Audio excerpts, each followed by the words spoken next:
Well, my goal is not really to help me because, you know, I have to help me. But I think our goal was to help somebody else. I always like to talk about Buddy's story because if we keep behind closed doors, the stigma is always going to be there. Like, I don't know, it was kind of like every time we talked, there was like this elephant in the room, but like neither of us would really say it. Probably the first time he had ever been exposed to oxycodone was, I think, when he got his wisdom teeth taken out. We just knew one day we had a very bad situation. We said, look, we think you need rehab. He said, Mommy, I told you that in confidence. I can't believe you told Dad. Got the opportunity to say, you know, we love you and, you know, we want the right things for you to live a happy, productive life. Medically assisted treatment. You have to listen to the mental health side.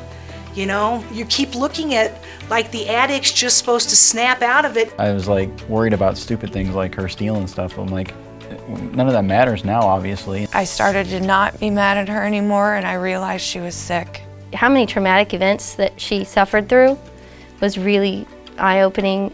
And I finally looked at this cop and said, I am his drug dealer.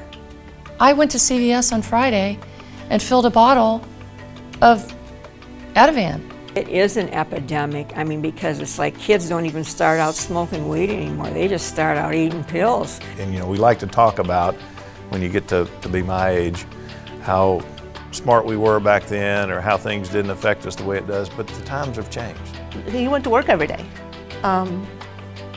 He was a good kid. I don't associate druggies with good, caring, loving people.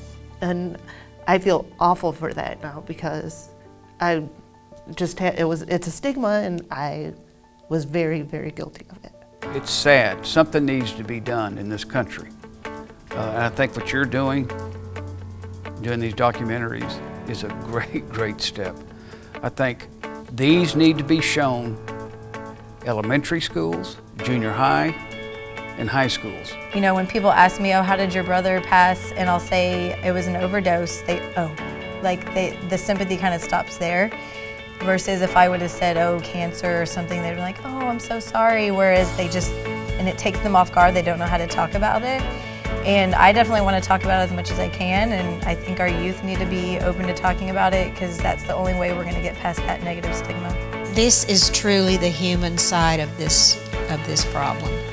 And thank you for doing this. And please, I want to help. I want to get it into every school in this country.